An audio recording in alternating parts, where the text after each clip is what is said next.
साथीहरु नमस्कार, स्वागत छ फिन्कोटेक च्यानलमा।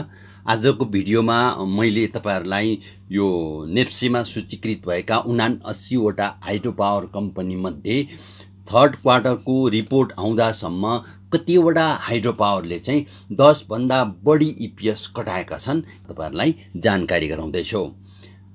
यो चाहिँ नेप्सेले दिएको सूचनाको आधारमा र उसले दिएको विवरणको आधारमा मैले तपाईहरुलाई यो विवरण यो तथ्यहरू उपलब्ध गराइरहेको छु, जसमा चाहिँ 10 ईपीएस भन्दा बढी भएका केही हाइड्रो पावरहरू छन्। सबैले 10 ईपीएस नगाउन सकेका छन्, कोही नयाँ छन्, नयाँले उत्पादन गर्दै होलान्, त्यसपछि उनीहरुको चाहिँ बिस्तारै बिस्तारै ईपीएस पनि सुधार हुँदै जान्छ।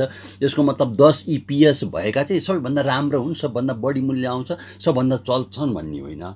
4-5 वटा प्यारामिटरहरू राखेर यसलाई मैले सामान्य जानकारी उपलब्ध गराउने प्रयास गरेको छु, जसमा चाहिँ स्टक कोड, पी रेशियो पनि उपलब्ध छ, त्यो कम्पनीको नेटवर्थ कति छ, प्रमोटर शेयरहरूको अवस्था के छ र त्यहाँ चाहिँ अनलक किताहरू चाहिँ अहिले कति छन् भन्ने कुरा पनि देखाउँदैछु। र त्यसमा चाहिँ सबभन्दा पहिलो नम्बरमा रहेको छ साहस ऊर्जा, जसको चाहिँ 20.70 चाहिँ ईपीएस छ, 45.32% चाहिँ यसको चाहिँ पी रेशियो छ, 167 नेटवर्थ छ भने यसको प्रमोटर शेयरहरू चाहिँ अहिले पनि लक छ, जसको चाहिँ अनलक भएको किता जुन चाहिँ सर्वसाधारणसँग छ त्यो चाहिँ 1,05,00,000 किता चाहिँ सर्वसाधारणसँग छ।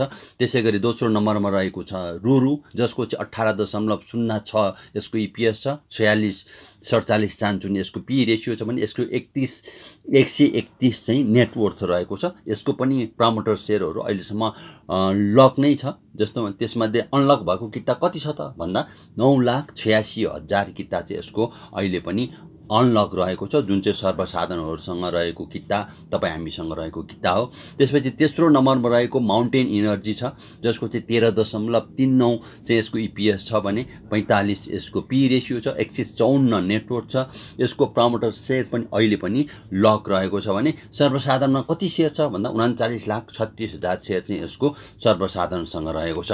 त्यसैगरी अर्को हाइड्रो पावर हो जसको चाहिँ एनएसडीएल हो, नेप्से कोड, त्यसको चाहिँ 14.12% चाहिँ यसको चाहिँ ईपीएस रहेको छ भने 33 पी रेशियो छ, 111 नेटवर्क छ भने यसका चाहिँ सम्पूर्ण प्रमोटर शेयरहरू चाहिँ अनलक भइसकेका छन्। र टोटल अनलक किता कति छ त भन्दाखेरि यसको चाहिँ 33,59,000 चाहिँ यसको चाहिँ टोटल अनलक किता रहेको छ।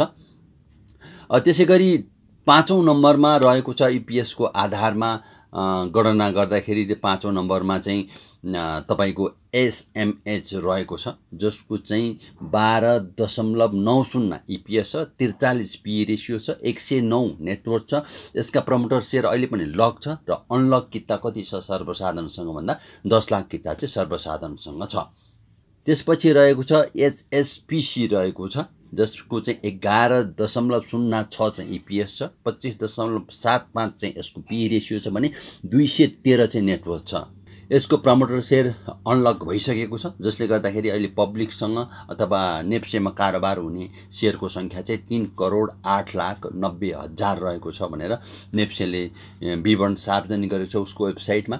र अब त्यसपछि रहेको छ अर्को एकेपीएल, 10 भन्दा बढी ईपीएस भएकोमा, जसको चाहिँ 10.32 चाहिँ यसको ईपीएस छ, 42.56 चाहिँ पी रेशियो छ भने यसको नेटवर्थ चाहिँ 119 छ।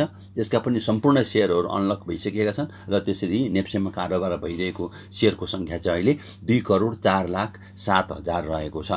त्यसैगरी केपीसीएल छ अर्को, 10.17 यसको ईपीएस छ, 40.68 चाहिँ यसको पी रेशियो छ भने 110 यसको नेटवर्थ छ। यसका पनि सम्पूर्ण प्रमोटर शेयरहरू अनलक भइसकेका छन् र टोटल 79,35,000 चान्चुन चाहिँ यसको शेयरहरू चाहिँ नेप्सेमा कारोबार भइरहेको छ। यी सम्पूर्ण विवरण चाहिँ तपाईलाई नेप्सेबाट मैले लिएको हुँ र यसका सबै विवरणहरू तपाईले नेप्सेमा पनि पाउनुहुन्छ र त्यहाँबाट मैले सङ्कलन गरेर तपाईहरुको लागि उपलब्ध गराइदिएको मात्र हो, जसले गर्दाखेरि चाहिँ 8 वटा जम्मी 8 वटा हाइड्रो पावरले चाहिँ तेस्रो क्वार्टरको रिपोर्ट आउँदासम्म 10 भन्दा बढी ईपीएस नगाएका छन्। यदि तपाई यहाँसम्म यो च्यानल हेर्दै हुनुहुन्छ भने कृपया तपाईलाई मैले आग्रह गरे यो च्यानललाई ठुलो बनाउनको लागि सब्स्क्राइब गरिदिनु होला, लाइक गरिदिनु होला, मिल्छ भने सेयर गरिदिनु होला। धन्यवाद।